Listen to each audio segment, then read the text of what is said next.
समन्ता चक्रवालेषु अत्रा गच्छन्तु देवता सद्धम्मं मुनिराजस्य सुनन्तु सग्गमोक्कदं धम्मस्सवनकालो अयं बदन्ता धम्मस्सवनकालो अयं बदन्ता धम्मस्सवनकालो अयं बदन्ता नमो तस् भगवतो अरहतो सम्मा सम्बुद्धस्स नमो तस् भगवतो अरहतो सम्मा सम्बुद्धस्स नमो तस् भगवतो अरहतो सम्मा सम्बुद्धस्स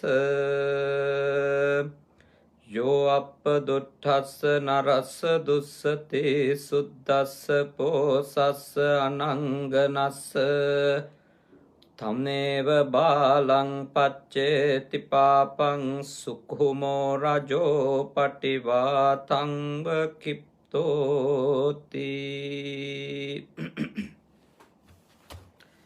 කාරුණික ශ්‍රද්ධාකාමී පින්වතුනි අද සන්ධ්‍යායාමයේ ඔබ හැම කෙනෙක්ම සූදානම් වෙන්නේ තථාගත ලෞතර බුදුරජාණන් වහන්සේ දේශනා කරපු උතුම් ශ්‍රී සද්ධර්මය ටික වෙලාවක් ශ්‍රවණය කරන්නට අද පින්කම සිද්ධ කර දෙන ලෙස අපට ආරාධනා කළේ අපේ පුජි සුගත සේනාසනයෙහි කැපකරු දායක දුවෙක් ලෙස කටයුතු කරන සචිනි දුව ඒ දියණිය මේ පින්කම සිද්ධ කර දෙන ලෙස ඉල්ලා සිටියේ විශේෂයෙන්ම ඊයට 6 වෙනිදාට තමන්ගේ ආදරණීය පියාණන් වහන්සේ අභාවයට පත් වෙලා අවුරුදු 18ක් සම්පූර්ණ වුණා. සුගුණපාල රූපසිංහ ආදරණීය පියාණන් වහන්සේ. එතුමාට පින් අනුමෝදන් කරන්නටත් ඒ වගේම විශේෂයෙන්ම ආදරණීය අම්මා කේ.ජී. මාලනී මෞතුමියට සොහොයුරියන් දෙදෙනාට ආශිර්වාද කරන්නටත් විශේෂයෙන්ම සචිනි දුව ඉන්නේ අපේ පුජි සුගත සේනාසනේ බොහොම අප කැපවීමෙන් කටයුතු කරන සදහවත් සමීර මහත්මයා පූර්ණිමා මහත්මියගේ නිවසේ ඒ සමීර අයියට ඒ දුවගේ ඒ සොහොයුරිය ඇතුළු ඒ පවුලේ දුවා දරුවන්ටත් විශේෂයෙන්ම අපේ සුදම්ම ස්වාමීන් වහන්සේට සේනාසනාධිකාරී පූජනීය අපේ චන්දවිමල සායින් වහන්සේට පුජි සුගත සේනාසනේ ආශිර්වාද කරන්නට තමයි අද මේ පින්කම සිද්ධ කරන්නේ. ඉතින් අපි සතුටටපත් වෙනවා සචිනි දුව ගිය අවුරුද්දෙත් මේ සද්ධර්ම දේශනාව මේ විදියට තමන්ගේ ආදරණීය පියාණන් වහන්සේ වෙනුවෙන් සිද්ධ කළා. අද දවසේත් මේ උතුම් ධර්ම දානමය පින්කමට මේ සේනාසනයට කනගවා සුගත සේනාසනයට අපේ සමීර මල්ලිත් එක්ක ඇවිල්ලා චාරිත්‍රානුකූලව ආරාධනා කරලා අද මේ උතුම් පින්කම සංවිධානය කරගත්තේ. ඉතින් විශේෂයෙන්ම සමීර මහත්මයා පූර්ණිමා මහත්මිය සමග එකතු වෙලා පුජි සුගත සේනාසනයේ අභිවෘද්ධියට පැවැත්මට ගොඩාක් අප කැපවීමෙන් සචිනිතුව කටයුතු කරන බව අපි දන්නවා. අපි දැකලා තියෙනවා, අඳුනගෙන තියෙනවා. ඉතින් ආදරණීය තාත්තා දීර්ඝ කාලයක් වෙනවා අභාවයට පත් වෙලා මාතර ප්‍රදේශයේ ව්‍යාපාරික මහත්මයෙක් විදියට ජීවත් වුණු කෙනෙක්. එතුමා අභාවයට පත්වීම වෙනුවෙන් එතුමට පින් දෙන්න තමයි ලංකාවේ පින් කටයුතු කෙරෙනවා. මව් සහ සහෝදර සහෝදරියෝ එකතු වෙලා මේ වසංගත තත්වය ඇතුළෙත් පුළුවන් ආකාරයට නමුත් ධර්ම දානමය පිනක් සිද්ධ කරලා බණහන්ට සලස්සලා ඒ පින තාත්තට අනුමෝදන් කරන්න ඕනෑ කියලා කල්පනා කරපු එක අපි තාම අගය කරනවා. පින්වතුනි, ඔබ හැම කෙනෙක්ම තාම හොඳින් මේ දේශනාව ශ්‍රවණය කරන්ට. මේ දේශනාවෙන් ඔබ හැම දෙනාටම අවබෝධ කරගන්ට, තේරුම් ගන්ට බොහෝ දේවල් අනිවාර්යෙන්ම ලැබෙනවා. ඔබත් සද්ධර්මයේ ශ්‍රවණය කරලා ඒ දායකත්වයේ ගත්ත දුවගේ නමින් මිය ගිය පියාණන්ට වගේම ඔබේ නමින් මිය ගියපු සියලු දෙනාට පින්දීමත් ඔබට සිද්ධ කරන්නට පුළුවන්. ඒ වගේම ඒ දායකත්වයේ ගත්ත සචිනි දුවගේ මව් සහෝදර සහෝදරියන්ට සෙත් පතනවා වගේම ඔබේ සුජීවත්ව සිටින සියලු දෙනාටත් සද්ධර්ම දේශනාව ශ්‍රවණය කළා නිදුක් නිරෝගී සුව ප්‍රාර්ථනා කරන්නට ඔබට පුළුවන්කම තිබෙනවා. අද කතා කරන්නේ නිර්දෝෂී කෙනෙකුට අපි අවඩක් කළොතින්, අපි අකටයුත්තක් කළොතින්, වැරද්දක් කළොතින් එයින් මොන වගේ නරකක් අයහපතක් අපිට වෙන්න පුළුවන්ද කියලා බුදුරජාණන් වහන්සේ අපට වදාළ උතුම් වූ දහම් කරුණු කීපයක්. මා සඳහන් කරපු ගාථා ධර්මයේ සරල අර්ථය තමයි නිදොස් පුද්ගලයෙකුට අවඩක් කරනව නම් උඩු සුළඟට දැමූ දූවිලිසේ එය පෙරලා පැමිණෙනවා කියන එක. යෝ අප්ප දුට්ටස්ස නරස්ස දුස්සති සුද්දස්ස පෝසස්ස අනංගනස්ස තමේව බාලං පච්චේති පාපං සුක්ඛුමෝ රජෝ පටිවාතං වකිත්තෝ. සුළඟට, උඩු සුළඟට වීසි කරපු අපේ වැලි අහුරක්, දූවිලි අහුරක් අරන් උඩට වීසි කරෝතින්, උඩට වීසි කරෝතින් ඒවා ආයෙත් අපේ ශරීරයටම වැටෙනවා. අපි කරාම හුළඟට උඩට දාන දූවිලි වලින් බහුතරය එනවා, වැඩි ප්‍රමාණයක් එනවා. ඒ වගේ තමයි භාග්‍යවතුන් වහන්සේ දේශනා කරනවා යහපත් කෙනෙකුට, ඔබ නිර්දෝෂී කෙනෙකුට වැරද්දක් කරෝතින්, අපරාධයක් කරෝතින්, අකටයුත්තක් කළෝතින් එහි විපාකය, එහි නරක තමන් කරා පැමිණෙනවා කියන එක. විශේෂයි මෙහිදී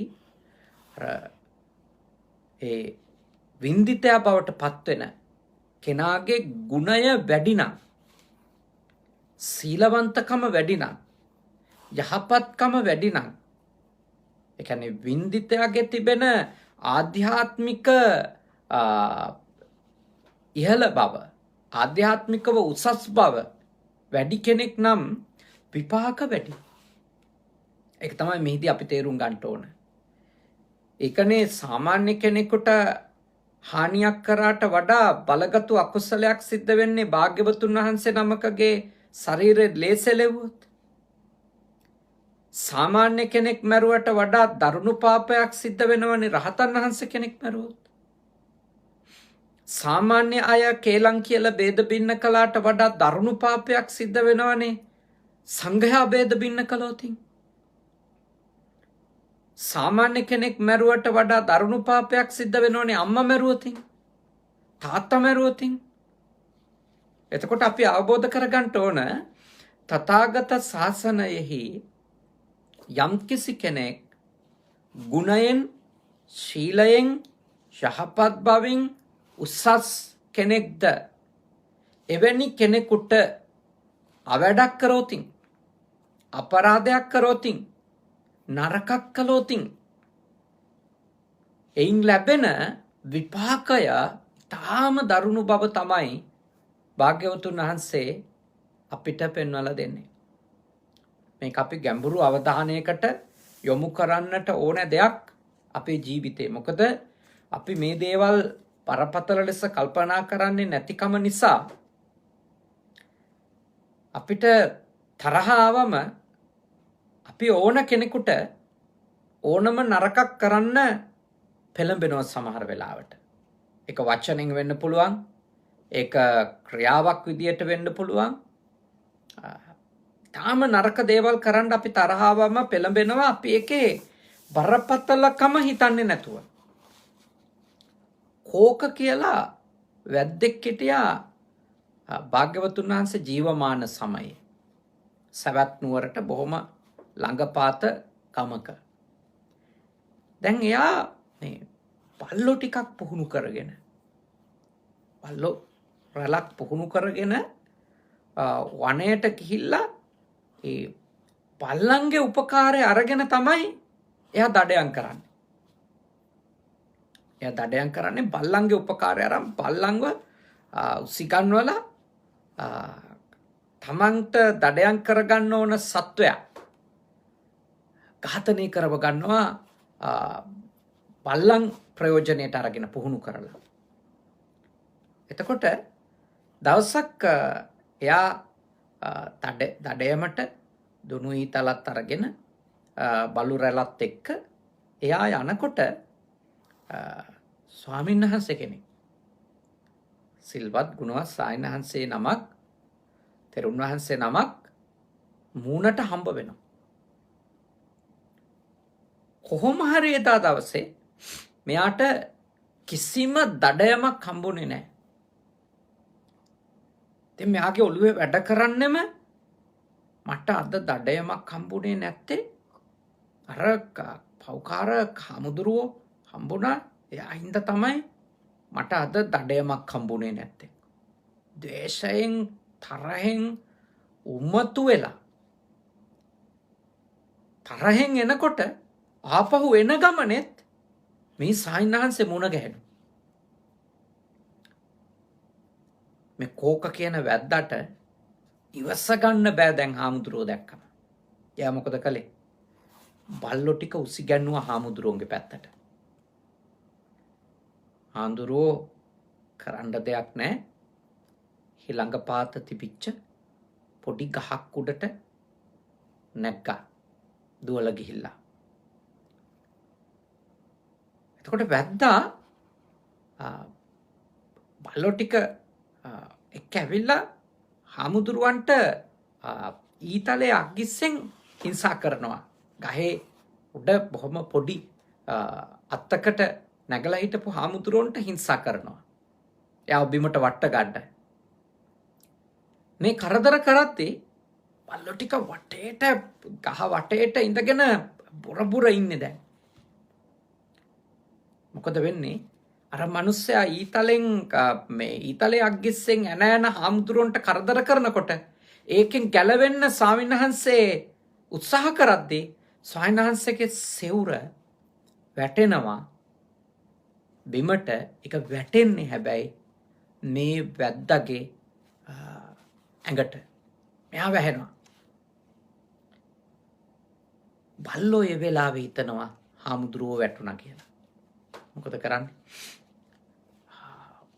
සම්පූර්ණයෙන්ම අර මිය යනකම්ම හපලා දානවා. පොර කකා එයාගේ මරණය දක්වාම බල්ලෝ එයාව හපලා හිංසා කරලා එයාගේ මරණය සිද්ධ වෙනවා. මේ හාමුදුරුවන්ට හරීම පීඩාවක් වුණා මේක. ඇයි? එච්චර කාලයක් දිවි හිමියෙන් ආරක්ෂා කරගත්ත සීලය අපිරිසිදු වුණා කියලා. ඇයි? හාමුදුරුවන්ගේ හිතේ වැඩ කරන්නෙම මොකක්ද? මගේ සිවුර මේ මිනිස්සයාගේ ඇඟට වැටිච්ච හින්දා තමයි මේ මිනිස්සයා නේද? මේ මිනිස්සයා මරණයටපත් උනේ බල්ලන් විසින් හපා කාලා. එතකොට මේ පීඩාවේ ඉන්නකොට බුදුහාමුදුරුවෝ හමුවට මේ හාමුදුරුවෝ යනවා ගිහිල්ලා මේ ප්‍රශ්නේ කියනවා. එතකොට තමයි භාග්‍යවතුන් වහන්සේ දේශනා කරන්නේ ඔබට කිසිදු ආකාරයකට ඔබේ සීලයට හානියක් කැළලක් අපිරිසිදුකමක් මේක හින්දා උනේ නැහැ. එතන උණු දේ තමයි එයා කරපු පවේ විපාකය එයාට මේ ලෝකෙදිම භුක්ති විඳින්න වීම. ඔබ යහපත් නිවැරදි උතුම් ජීවිතයක් ගත කරනවා. එයා තරුණු පාපයක් අකුසලයක් කරගත්තා. ඒක හරියට උඩු හුළඟට දාපු දූවිලි ටිකක් වගේ එයා කරා ආවා. ඒ නිසා ඔබ ඔබේ සීලය පිළිබඳව පීඩා විඳින්න එපා, පසුතැවෙන්න එපා, කලකිරෙන්න එපා. ඔබගේ සීලයට එයින් කිසිම හානියක් සිද්ධ වුණේ නැහැ කියලා භාග්‍යවතුන් වහන්සේ ඒ සායනහන්සේව සනසමින් හිත හදමින් තමයි මේ දේශනාව සිද්ධ කරන්නේ. එතකොට මා ඔබට මේ අසුරු කරගෙන කියලා දෙන්න උත්සාහ කරන්නේ මේ වගේ අපිට එන හදිස්සි කෝපයන් නිසා, අපිට හදිස්සි ඇති වෙන තරහවල් නිසා අපි කීයටවත් හිතන්නේවත් නැති තරම් යහපත් අයට අපෙන් වැරදි වෙන්න පුළුවන්, බරපතල වැරදි වෙන්න පුළුවන්. මේ වැද්දා කීයටවත් හිතන්න නැතිව තිනේ මේ සායනහන්සේගේ ගුණය, සීලය, යහපත්කම. එයාට ඒ වෙලාවේ ඔළුවට එන්නේ නැත්තේ මගේ දඩයම වැළකුණේ මෙයා හින්දා. ඒක කොච්චර මේ අඥාන මිත්‍යා දෘෂ්ටික සිතුවිල්ලක්දනේ. ඔහොම මිනිස්සු බෞද්ධයෝ අතරත් ඉන්නවා. කෝක කියන වැද්දා ඔහොම හිතන එක ගැන පුදුම වෙන්න දෙයක් නැහැ. බෞද්ධ මිනිස්සු ඉන්නවා. උදේට හාමුදුරුවෝ කෙනෙක් දැක්කොත් එහෙම එයාලගේ ලෞකික ජීවිතේ මොකක් හරි ගමනක් යන්න යොදාගෙන තිබිච්ච දවසක් නම් ඒ ගමන යන්නේ නැතුව පහු කරන අය ඉන්නවා. හාමුදුරු කෙනෙක් දැක්කා කියලා. බෞද්ධ මිනිස්සු. හැබැයි ඒකේ විහිළුම කාරණේ තමයි ඒ බෞද්ධ මිනිස්සුම ඊට පස්සේදී එනවා මේ මොකක් හරි ලෙඩ දුක් වුණාම, ප්‍රශ්න වුණාම පන්සලට එනවා පිරිත් ටිකක් කියා ගන්න කියලා. එතකොට ඒගොල්ලෝ පිරිත් කියන්න ආවන් අපි ඒගොල්ලොන්ට කියන්නේ මහා මංගල සූත්‍රය, රතන සූත්‍රය, කරණීය මෙත්ත සූත්‍රය වගේ ප්‍රධාන අර තුන් සූත්‍රේනේ ගොඩක් වෙලාවට සජ්ජායනා කරන්නේ. හො එකක් නේ. දැන් හිටිනවා මංගල සූත්‍රය. මංගල සූත්‍රයේ අපි සජ්ජායනා කරනවා සමනානංච දස්සනං, ශ්‍රමණයින් වහන්සේලා දැකීම උතුම් කරුණක්, ඒ උතුම් මංගල ධර්මයක් කියලා සජ්ජායනා කළා අර මනුස්සයාට සෙත් පතනවා. එයාත් සාදු සාදු කියා ඒ ආශිර්වාදය බොහොම හොඳින් පිළිගන්නවා වගේ ඒකට වඳිනවා. ඒකට මේ එයාගේ ප්‍රතිචාරය දක්වනවා. හැබැයි එයා ආශිර්වාදේ හොයන ඒ කාරණා ඒ සජ්ජායනා කරන සූත්‍රය තුළ තියෙන අන්තර්ගතයට පටහැනි දේවල් තමයි එයාගේ ඇත්ත ජීවිතේදී තියෙන්නේ. දැන් ඇත්ත ජීවිතේදී උදේට එයාගේ ලෞකික ජීවිතේ අපි කියමුකෝ බිස්නස් එකක් හරි කසාදයකට හරි මොකකට හරි එකකට යන්න හදන වෙලාවට හාමුදුරු කෙනෙක් දැක්කොත් උදේ පාන්දර ඉවරයි කියලා විශාල කලකිරීමක්, පීඩාවක් ඇති කර ගන්න කෙනා පසුව වෙන ප්‍රශ්නයක් වෙලාවට ඇවිල්ලා මහා මංගල සූත්‍රයෙන් ආශිර්වාද ඉල්ලනවා. හැබැයි එහි තියෙන්නේ මොකක්ද? ශ්‍රමණයින් දැකීම මංගල ධර්මයක්. එතකොට ඔබ තේරුම් ගන්න මොනතරම් පරස්පරයකද බෞද්ධ මිනිස්සුත් ඉන්නේ කියලා. දැන් මේ මස් වැද්දෙක් ඉඳපු දේ ගැන පුදුම වෙන්න දෙයක් නෑනේ. බෞද්ධ මිනිස්සුත් ඉන්නේ ඒ වගේ මිත්‍යා අදහස් වල. ඒ කියන්නේ ආම්දුරු කෙනෙක් දැක්කම මෙහෙම වෙයි, අර සතා දැක්කම මෙහෙම වෙයි, මේ සතා දැක්කම මෙහෙම වෙයි කියලා තමයි ගොඩාක් වෙලාවට හිතන්නේ, කල්පනා කරන්නේ. මම ඔබට සිහිපත් කරනවා කෙනෙක්ව එහෙම දැක්ක පමණින් හෝ ශබ්දයක් ඇහුණු පමණින් හෝ අපේ ජීවිතයේ දේවල් තීන්දුව වෙනවා කියලා හිතන එක කොච්චරනම් අසරණ සහ මේ අනුවන අදහසක් වෙන්නේ. හුණු අඬනවනේ. ලංකාවේ ඉන්නෝ කෑරලා කියලා සතෙක්. ඒ සතා සමහර ලාවට අඬනවා. ඉතින් මට මතකයි අපි පොඩි කාලේ කෑරලා ඇඬුවොත් කොහෙවත් යන්නේ නැහැ. බල්ලා එයාගේ ඇඟ කසන වෙලාවට එයා ඇඟ හොල්ලනවානේ. ඒකට කියනවා බල්ලා කම්පට ගන්නවා කියලා. එතකොට මිනිස්සු කොහෙවත් යන්නේ නැහැ. ඒ වගේ එකක් දැක්කොත් එහෙම ගමනක් යන්න හදද්දී යන්නේ නැහැ ඉතින්. අට අනන්ත හිතිලා තියෙනවා. ඉතින් දැන් අපි කොහේ හරි යන්න එළියට බහින වෙලාවට බල්ලෙක් මිදුලේ හිටියොත් එයාත් අනිවාර්යයෙන්ම නිදාගෙන හිටියත් නැගිටිනවනේ. ඉතින් නිදාගෙන ඉන්නකොට නැගිටින බල්ලා පොඩ්ඩක් එයාගේ ඇඟ හොල්ලලා කම්පට ගහලා එයා මේ ඇඟ මැලි කඩනවානේ. එතකොට අපි හිතනවා ඒක බොහොම නරක අවාසනාවන්ත මහා විනාශයක් වෙන්න යන දෙයක් කියලා. ඉතින් දැන් මේක මේ වගේවා ඇත්ත හෝ බොරු කියලා අපි කාටවත් ඔප්පු කරන්න බෑ. මොකද හේතුව දැන් සමහර කෙනෙක් මේ වගේ දේවල් වුණාට පස්සේ ගමනක් ගිහිල්ලා යාට කරදරයක් වුණාම එයා හිතනවා උනේ අරක හින්දා තමයි කියලා. මේ වැද්දා හිතන විදියටම තාම හිතනවා. ඒකයි දැන් මේක අපි කොච්චර කියලා දුන්නත් ඒක ඔළුවට දාගන්න එක හරි අමාරුයි. මොකද දැන් කොහේ හරි තමන්ගේ ගමනක් බිමනක් යද්දී එහෙම හාමුදුරු කෙනෙක් දැකලා මුලින්ම එදා ඒ වැඩේ මොකක් හරි හේතුවකට වෙන කාරණාවකට මේ අසාර්ථක වෙච්ච පුද්ගලයා එයාගේ ඔළුවේ සටහන් වෙන්නේ මේ අන් කිසිවක් නෙමෙයි අද උනේ මේක. එයාට කියලා දෙන්න හැදුවොත් නෑ ඕකත් එක්ක අර ඒක සම්බන්ධයක් නැහැ කියලා එයාට තෝරලා දෙන්න අමාරුයි. අමාරු ඇයි? එයා හිතනවා නෑ ඒකමයි. ඉතින් වැද්දා ඒකනේ හිතුවේ මේ හාමුදුරුවෝ කිසි කරදරයක් කරේ නෑ. උන්වහන්සේගේ ගමන ගියා. වැද්දාගේ ගමන යමින් හිටියා. මොකක් හරි දෙයකට ඒ දෙන්නව මුණ ගැහුණා. එතකොට එදා මේ හරිම අවාසනාවන්ත විදියට මේ මිනිහට දඩයන් හම්බුනේත් නැහැ. එතකොට එයා බලනවා ඇයි දඩයන් හම්බුනේ නැත්තේ?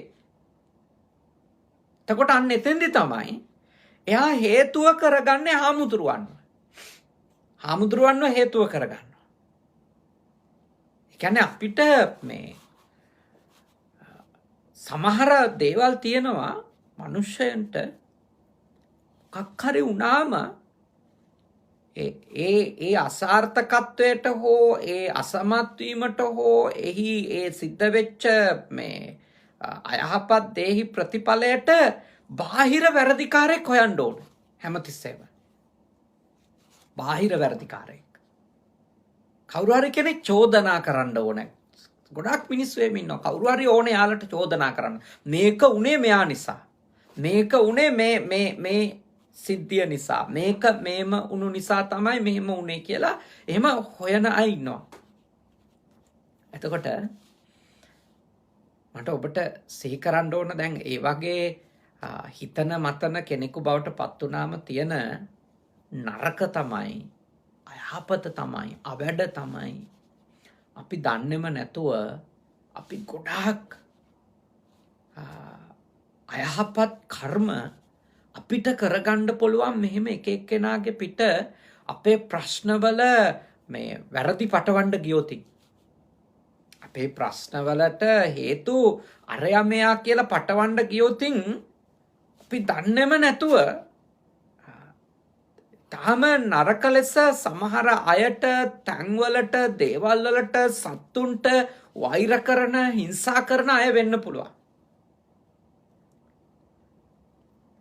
දැන් සමහරුන්ට මේ සුනකයෝ පෙන්වන්න බෑ, සමහරුන්ට පූසෝ පෙන්වන්න බෑ, සමහරුන්ට හූනෝ පෙන්වන්න බෑ.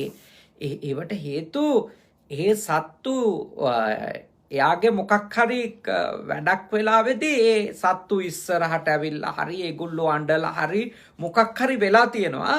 ඒ උනාට පස්සේදී එයා හිතනවා දැන් මගේ මේ වැඩේ අසාර්ථකුනේ මේ හූනා හින්දා, මේ කෑරලා හින්දා, මේ බල්ලා හින්දා, මේ කළු පූසා හින්දා මෙහෙම හිතනවා. ඒ කියන්නේ නුවණ මද මිනිස්යාට හිතන්න අමාරුයි අපිට වගේම මේ සත්තුන්ටත් තියෙනවා කියලා මේ කායික අවශ්‍යතා මානසික අවශ්‍යතා ඒගොල්ලොන්ට අඬන්න ඕන වෙලාවට අඬන්න ඕන නිදාගෙන ඉඳපු තැනින් නැගිටින්න ඕන වෙලාවට එයාලටත් නැගිටින්න ඕන ඒක සත්තුන්ගේ චර්යාවල කොටසක් ඒක අපේ ජීවිතයට කලප්ප ගන්න ගියාම අපි කරන්නේ අපිට ඒ අවස්ථාවල යම් වැරද්දක් වුණොත් අපි ඒ සතා එක්ක ද්වේෂ කරන්න වෛර කරන්න සහ හිංසා කරන්න පටන් ගන්නවා. දැන් සතෙකුට හරි හිංසා කරන එක පීඩා කරන එක හරි නරකක් නේ මේ බල්ලයින්ද තමයි මට අද මේක උනේ කියලා දකින්න තරයට ගඩොල් බාකකින් ගන්න ගත්තොත්.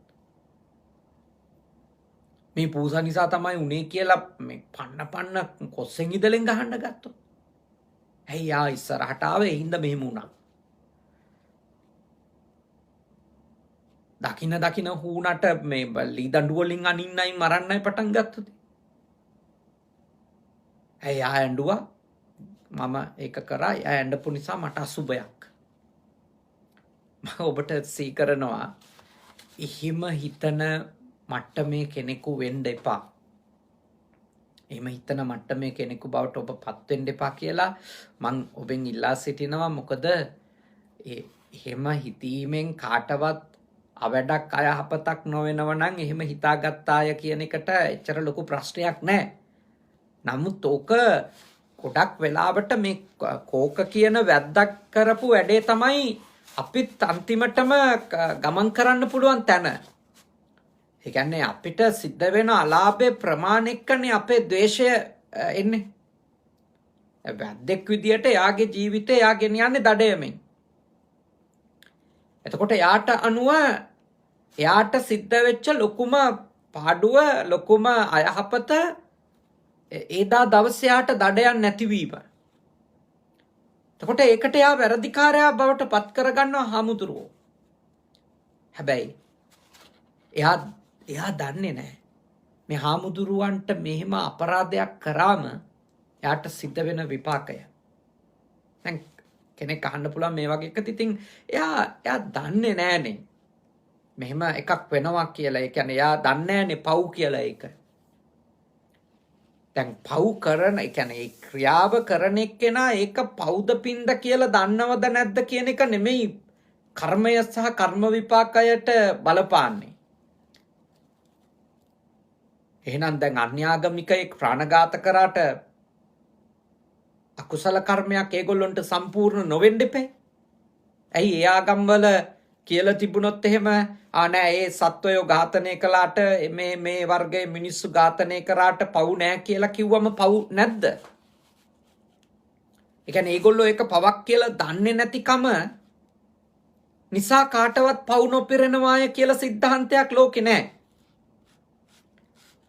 බුදුදහමේ කතා කරන්නේ ප්‍රාණඝාත අකුසලයක් වෙන්න එයාට මෙයා මරන්න ඕන කියන චේතනාව ඇතිවීම.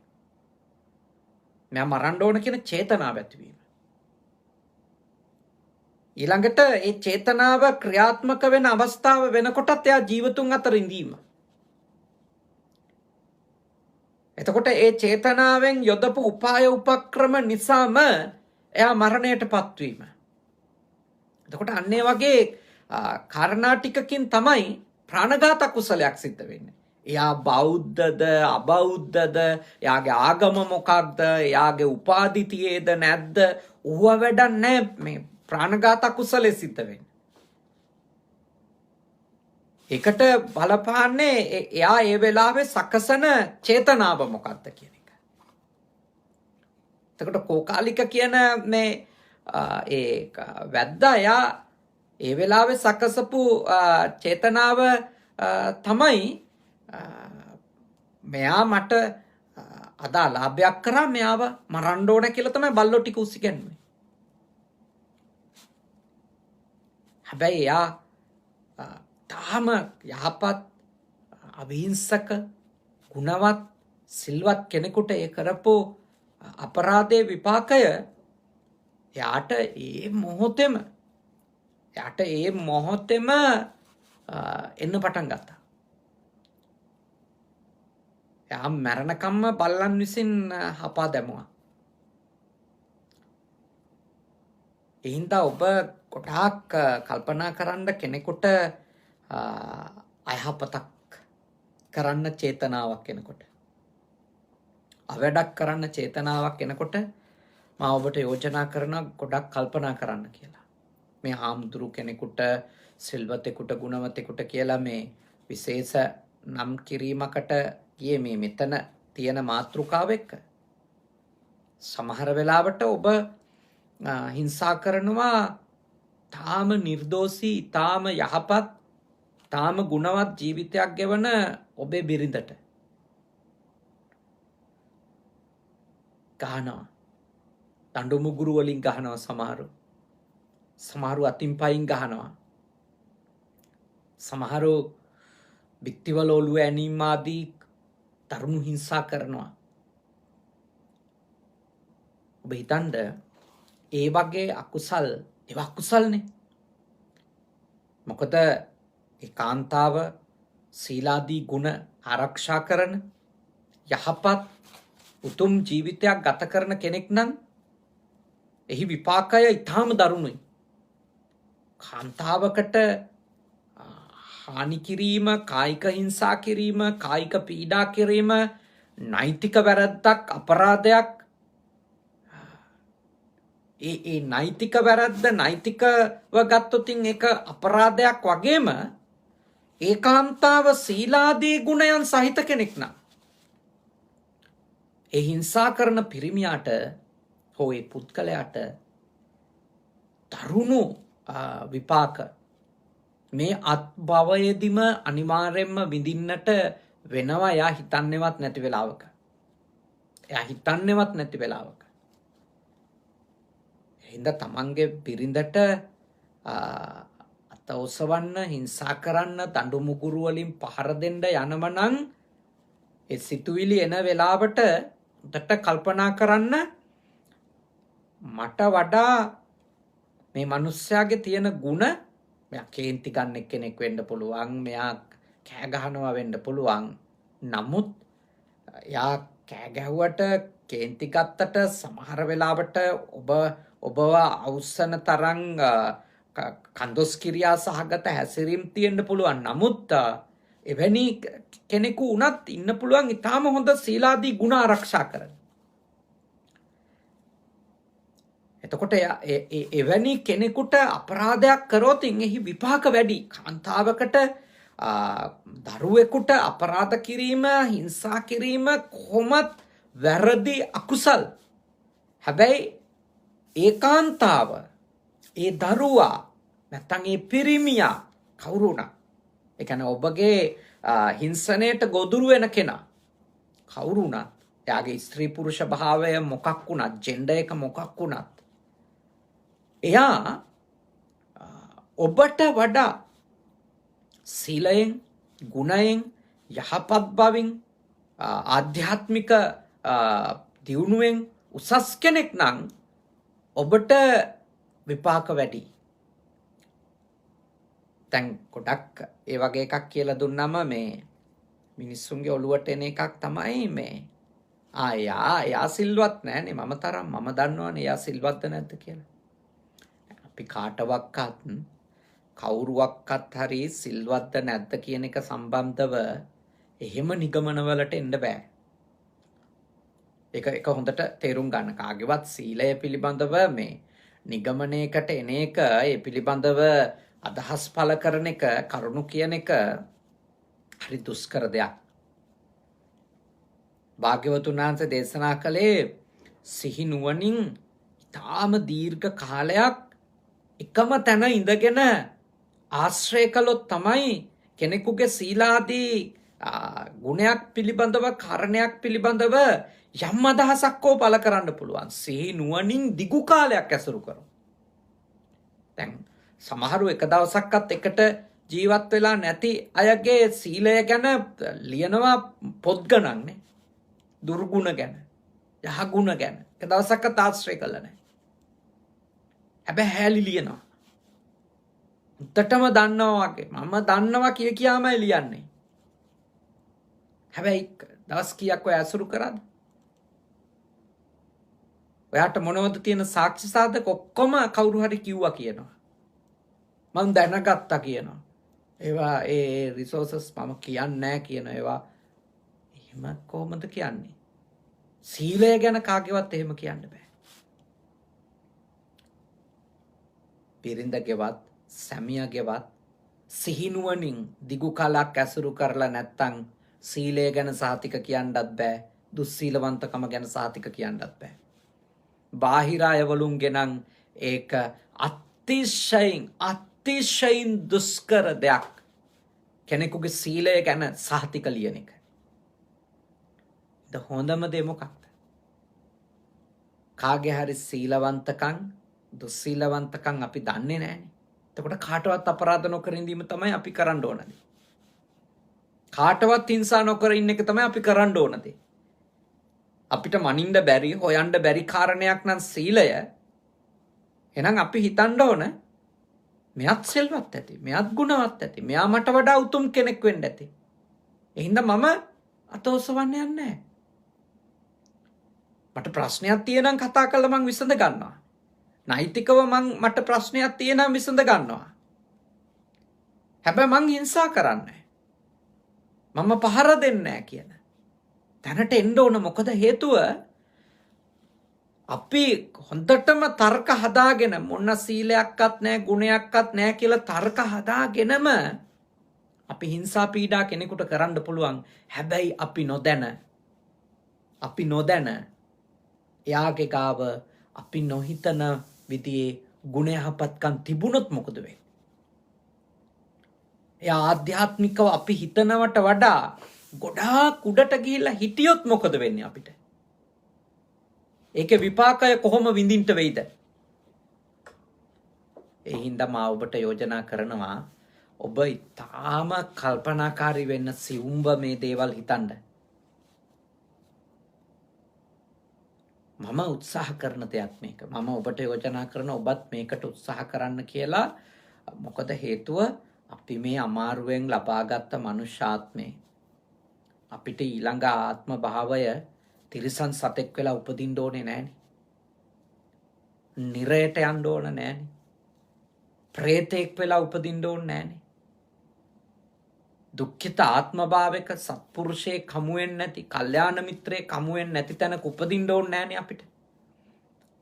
අපිට මේ භවයෙන් සංසාර ගමන නිමා කරන්න බැරි වුණොත් අඩුම අපි හොඳ තැනක උපදින්න හරි අපේ බුදුහාමුදුරුවෝ කියපු විදියට අපි වීරය කරන්න ඕන. ඒකෙදි ගොඩාක් පරිස්සම් වෙන්න ඕන එකක් තමයි යහපත් අයට උතුම් උසස් ජීවිත ගෙවන අයට අපෙන් වැරද්දක් අපරාධයක් නොවන විදියට අපි කටයුතු කිරීම. ඉතින් යහපත් අය කවුද අයහපත් අය කවුද කියලා හොයන එක අතිශයින් දුෂ්කර කාරණයක් නිසා කොතනද අපි පිහිටන්න ඕනේ නම් කාටවත් අපි අපරාධයක් කරන්නේ නැහැ කියන තැන. මොකද අපි මේ අපරාධ කරන්න යන අයවලුන් අතර අපි නොදැන මාර්ගඵලලාභීන් හිටියොත්, සෝතාපන්න වුණු කෙනෙක් හිටියොත්, සක්‍රුදාගාමී වුණු කෙනෙක් හිටියොත්, අනාගාමී හෝ මහරහත් භාවයට පත් වුණු කෙනෙක් හිටියොත්, ගිහියෙක් අතර වෙන්න පුළුවන්, පැවිද්දෝ අතර වෙන්න පුළුවන්. එතකොට එවැනි අයට අපි හිංසා කරලා, පීඩා කරලා, ප්‍රශ්න ඇති කරලා, කතන්දර කියලා, නින්දාපහාස කරලා, මනසට පීඩා දීලා, කයට පීඩා දීලා කොච්චර විපාක අපිට එයිද? ඒකයි ඔබට යෝජනා කරන්නේ ගොඩාක් පරිස්සම් වෙන්න කියලා. ගොඩාක් පරිස්සම් වෙන්න ඕනේ. හිතට තරහ වගේ සිතුවිලි ආපු පළියට අපි දඟලන්න යන්න හොඳ නැහැ. කලබල වෙන්න හොඳ නැහැ අපි. ඒ සිතුවිලි මත පදනම් වෙලා අපි අදහස් කියන්න, කතන්දර කියන්න, ඒවට අපි යන්න හොඳ නැහැ. ඒක හරි භයානක දෙයක්. ඒක හරි භයානක දෙයක්. අපි අපේ භව ගමනට විතරක් නෙමෙයි මේ ලෝක ජීවිතයට කරගන්න ලොකු හානියක්. දූවිලි අහසට විසි කරාම ඇඟට එනවා වගේ තමයි යහපත් අයට දේවල් කරෝතින් උතුම් නිදොස් අයට දේවල් කරෝතින් අපිට විපාක එන විදිය අපිට හිතාගන්න බැරි වෙයි. අන්තිම නරක ගති ගුණ තියෙන කෙනෙක්ට උනත් මරන්න ගහන්න අයිතියක් නැහැනේ බුදුදහමට. බුදුදහම කියන්නේ එහෙම නරකම කෙනෙකුට හානියක් කරත් විපාක තියෙනවා කියලා. ඒකට පෙරලා Tamanට භව ගණනක් විපාක වාර එනවා කියන එක. එතකොට එහෙම උගන්වන ධර්මයේ දැඩි ලෙස අවධාරණය කරනවා මොන හේතුවක් නිසාවත් උතුම් උසස් ගුණ සහිත අයට නම් අපරාධ කරන්නම එපා, වැරදි කරන්නම එපා, කයෙන්වත් වචනෙන්වත් හිතින්වත්. මොකද ඒවා එන්නේ උඩු හුළඟට වීසි කරපු දූවිලි වගේ Tamanගේ ඇඟටම එනවා කියලා. ඒ ලෙඩ Tamanටම වැටෙනවා කියලා. ඒකේ විපාකය Tamanටම එනවා කියලා. එතකොට ඊළඟට මම අර කියපු කාරණේ හිතන්න ඕනේ. ඉතින් කවුද සිල්වත්, කවුද දුසිල්වත්, කවුද හොඳ, කවුද නරක, කවුද යහපත් අය, කවුද අයහපත් අය අපිට හොයාගන්න බෑනේ. ඒක හොයන්ට යන්නේ ඒකේ අර්ථිකුත් නැහැ. ඒක හොයන්න දුෂ්කරයි. එහෙනම් අපි මොකද කරන්න ඕනේ? කාටවත් වැරදි නොකරමු. සබ්බේ සත්තා භවන්තු සුඛිතත්තා. සියලුම සත්වයෝ සුවපත් වේවා කියන සිතින් ජීවත් වෙමු. සියලුම සත්වයෝ නිදුක් වේවා කියන සිතින් ජීවත් වෙමු. සියලුම සත්වයින්ට යහපතක් වේවා කියන සිතින් ජීවත් වෙමු.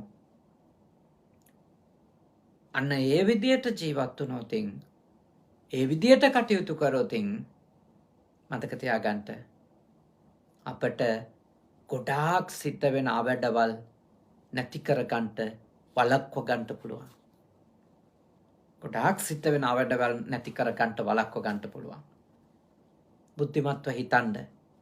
මේ පුංචි දහම් කරුණු ඔබත් එක්ක සාකච්ඡා කරන්නේ ඔබේ මේ ලෝක ජීවිතයටත් ඔබේ පරලෝක ජීවිතයටත් යම් අනුග්‍රහයක් පැවිද්දන් ලෙස කරන්න එක අපේ යුතුයකමක් නිසා. පුළුවන් හැම වෙලාවකම මේ වගේ දේශනාවක් සිදු කරලා ඔබට මේ දේවල් කියලා දෙන්නේ මෙයින් යම්කිසි ආකාරයක යහපතක් ඔබට සැලසේවි කියලා අපි විශ්වාස කරන නිසා. භාග්‍යවතුන් වහන්සේ අපට දේශනා කළේ ධර්මය කියලා දෙන්න. ධර්මය කියලා දෙනකොට හිතේ තියාගන්න මේ වගේ උපමාවක්. ලෙඩෙක් එනවා වෙදහලට නැත්නම් රෝහලට. බැලුවහම පේනවා එයා අනිවාර්යයෙන්ම මැරෙනවා කියලා. එයාව ජීවත් කරවන්න අමාරුයි ප්‍රතිකාර කරලා කියලා. ඒ සියල්ල පැහැදිලිව පේනෙද්දී උනත් උතුම් ගුණ ඇති ඥානවන්ත වෛද්‍යවරයෙක් හෙදහෙදියන් භාග්‍යවතුන් වහන්සේ දේශනා කරනවා කරන එකක් තමයි නෑ මෙයාව බේරගන්න පුළුවන් වේවි කියන හැඟීමෙන් ප්‍රතිකාර පටන් ගන්නවා. උපස්ථාන කරනවා. නෑ මෙයාව මම බේර ගන්නවා කියන හැඟීම. බුදුහාමුදුරුවෝ අපිට දේශනා කරලා තියෙන්නේ බුදුහාමුදුරුවෝ අපිට දේශනා කරලා තියෙන්නේ අන්න ඒ වගේ බණ කියන්න කියලා. මේ දේශනා අහලා එක්කෙනෙක්වත් හැදෙන එකක් නෑ කියලා හිත ඉන්න එපා. ඕනම මිනිස්සෙක් මේ දේශන අහුවම පොඩ්ඩක් හරි යහපත් වෙයි කියලා හිතාගෙන ධර්මය කියලා දෙන්න කියලා භාග්‍යවතුන් වහන්සේ දේශනා කළා තියෙනවා. හරියට මැරෙන බව ස්ථිර ලෙඩාට වුණත් ප්‍රතිකාර කරන්නට කියලා දේශනා කළේ ජීවත් කරව ගන්නවා කියන කරුණාවෙන්. ඒ වගේමයි ධර්මය කියලා දෙන එක. ඒකයි ඔබත් එක්ක හැමදාම අලුත් ධර්ම කරුණක් අලුත් චූටි දෙයක් ඔබත් එක්ක සාකච්ඡා කරන්නේ. මෙයින් ඔබට එක්කෙනෙකුට හරි 300ක් අහනකොට දවස් දෙකක් යනකොට 10,000 15,000 මේ දේශන අහනවා. නමුත් ඒ අහන සියල්ලන්ට නුනත් සුළු කීප දෙනෙකුගේ හරි ජීවිතේ අල්ප මාත්‍ර වූ හෝ වෙනසක් යහපතක් වෙනවා නම් ඒක මහා ආනිසංසයක්. මටත් නිවන් දකින්න උදව් වෙන ලොකු ආනිසංසයක්. පහුගිය දවසක මා ඔබට ඒ නිවන් මගට උදව් වෙන ඒ විවර වෙන දොරටු ගැන දේශනාවක් කරා. ඒක අන්තර්ජාලයේ තියෙනවා බුද්ධ පුතුන් YouTube නාලිකාවේ. එහි තියෙනවනේ භාග්‍යවතුන් වහන්සේ දේශනා කළ අනිත් කරන සියලු පින්කම් වලට වඩා නිවනට ගොඩාක් උදව් වෙනවා, උපකාර වෙනවා ධර්ම දේශනා කිරීම, ධර්ම ශ්‍රවණය කිරීම. ගොඩාක් උදව් වෙන නිවනට අපිව ලං කරන පින්කම් කියලා භාග්‍යවතුන් වහන්සේ දේශනා කළා තියෙනවා. නිවනට අපි පේ කරන නිදහස, නිවනට අපි කැප කරන අප කරන පින්කම් කියලා තමයි භාග්‍යවතුන් වහන්සේ ධර්මය කියලා දීමයි දහම් ඇහිමයි පෙන්වලා දීලා තියෙන්නේ. ඒ නිසා අද දවසෙත් එවැනි උතුම් දහම් මඟ පෙන්වීමක් තමයි ඔබට සිද්ධ කළේ. මේ සචිනි දුවගේ ආරාධනෙන්, සචිනි රූපසිංහ දුවගේ ආරාධනෙන් ඒ දුවගේ තාත්තා තව සහෝදර සහෝදරියෝ ඉන්නවා දරුවෝ 5 දෙනෙකුගේ අපේ මේ හක්මන පළාතේ අපේ ගම් කිට්ටුව පළාතක බස් කර්මාන්තේ මගේ ප්‍රවාහන සේවාවට අදාළ ව්‍යාපාරයක් බලගතුව සිද්ධ කරමින් ඉඳිද්දි එතුමා අභාවයට පත් වෙලා තියෙන්නේ. හදිසියෙම නොසිතපු වෙලාවක අවුරුදු 18ක් වෙනවා ඒ තාත්තා මැරිලා. ඒ අම්මා ඒ දරුවෝ ලොකු මහත් කරගෙන යහපත් තත්ත්වයට පත් කරලා ඒ මාලනී මාතාව ඒ ස්වාමි පුරුෂයා වෙනුවෙන් පින්දහම් කටයුතු කරමින්, ශාසනික කටයුතු කරමින් යහපත්ව තමන්ගේ ස්වාමි පුරුෂයා නිසා තමන්ට ලැබුණු දරුවන් ඉහළට ගෙනියමින් කටයුතු කරනවා. ඉතින් මේ මව්ගේ එක දුවෙක් මේ ජපානයේ ජීවත් වෙන්නේ අපේ පුජි සුගත සේනාසනයේ කැපකරු දරුවෙක්, තරුණ දරුවෙක්. හැම දෙයකටම සමීර මහත්මයා එක්ක පූර්ණිමා නෝනා එක්ක ඇවිල්ලා බොහොම උපකාරවත් වෙන පන්සලේ කොයි කටයුතු වලදීත් අපි දැකලා තියෙනවා. ඉතින් ඒ දරුවාගේ තාත්තට මිය ගියපු පින් දෙන්නයි අද මේ පින්කම කළේ. රැස්ුණු සියලුම පින් කුසල් අපි විශේෂයෙන් අනුමෝදන් කර සිටිනවා. ඒ සුගුණපාල රූපසිංහ පියාණන් වහන්සේට, ඒ මාතාවගේ කේජී මාලනී මාතාවගේ ආදරණීය ස්වාමි පුරුෂයාට මේ පින් අත් වේවා, සුවපත් වේවා, සැපවත් වේවා. බණ අහපු ඔබ හැම දෙනාගෙම නමින් මියගිය සියලු ඥාතීන්ටත් මේ පින් අත් වේවා, සුවපත් වේවා, සැපවත් වේවා. ඔබ අප නමින් මේ ආත්මේ වගේම සසර ගමනේ මිය ගියපු සියලු ඥාතිවරු මේ පින් අනුමෝදන් වී උතුම් නිවනම අවබෝධ කරගනිත්වා. සාදු සාදු සාදු. ඒ වගේම දෙවිවරු පින් අත් කරගනිත්වා. දෙවියන්ගේ ආශිර්වාදය සචිනි දුවගේ ආදරණීය අම්මට, කේජී මාලනී මාතාවට, සොහොයුරියම් දෙන්නට, සොහොයුරම් දෙදෙනාට, ඒ වගේම තමන්ගේ ජීවිතයට මඟ පෙන්වන්නේ බොහෝ ශක්තියක් වෙන්නේ අපේ සුදම්ම සාහින් වහන්සේ. ඒ වගේම සේනාසනාධිකාරී චන්දවිමල සාහින් වහන්සේ. උන්වහන්සේලා දෙනමටත් ඒ වගේම පින්කමට උපකාරවත් වෙන, විශේෂයෙන්ම තමන්ගේ ජීවිතයේ මේ ජපානයේ ගත කරන්නට බොහෝ ශක්තියක් වෙන, තමන්ට රැකවරණයක් වෙන එක්කුසේ උපන් සහෝදර සහෝදරියෝ නුනත් තමන්ගේම ආදරණීය සොහොයුරන් සොහොයුරියන් ලෙස තමන්ව රැක බලා ගන්න සමීර මහත්මයා, එම මහත්මිනිය ඇතුළු ඒ පවුලේ ඇත්තන්ටත්, බණහපු බුද්ධ පුතුන් ශ්‍රාවකයින්ටත් සියලු දෙවියන්ගේ ආශිර්වාද ලැබේවා. කරදර දුරු වේවා, බාධක දුරු වේවා. අපේ සේනාසනාධිකාරී සද්ධාවාස ස්වාමීන් වහන්සේටත් ඔබ හැම දිනාටමත් සියලු දෙවියන්ගේ ආශිර්වාදයෙන් කරදර බාධක දුරු වී නිදුක් නිරෝගී සුවපත් භාවය සැලසේවා. උතුම් දෙවිවරුද මේ පින් බෙලෙන් නිවන් දකිත්වා. සාදු සාදු සාදු. අවසාන වශයෙන් ඔබ අප හැම දිනාට දෙවි දේවතාවුන්ට මේ පින් කුසල් අත් වේවා. මියගිය ඒ රූපසිංහ පියාණන් ඇතුළු කොට සියලු ඥාතීන්ටත් මේ පින් අත් වේවා. ඉක්මන් භවයකදී මේ ගෞතම බුදු සසුනේම නිවනින් සැනසෙන්නට මේ පින කුසලය පාරමී වේවා. සාදු සාදු සාදු. ආකාසට්ටා ච බුම්මට්ටා දේවා නාග මහිත්‍තිකා පුඤ්ඤන්තං අනුමෝදිත්වා චිරන් රක්칸තු ශාසනං ආකාසට්ටා ච බුම්මට්ටා දේවා නාග මහිත්‍තිකා පුඤ්ඤන්තං අනුමෝදිත්වා චිරන් රක්칸තු දේශනම් ආකාසට්ටා ච බුම්මට්ටා දේවා නාග මහිත්‍තිකා පුඤ්ඤන්තං අනුමෝදිත්වා චිරන් රක්칸තු මම් පරන්ති තී. ඒ වගේම විශේෂ මතක් කිරීමක් තිබෙනවා. ඒ තමයි වාර්ෂිකව පුජි සුගත සේනාසනයේ සිත කරන උතුම් ලේ දම් දීමේ පුණ්‍ය කර්මය, රුධිර දාන පුණ්‍ය කර්මය පුජි සුගත සේනාසනයේදී 13 වන ඉරිදා උදෑසන 9:00 ඉඳලා සිද්ධ කෙරෙනවා.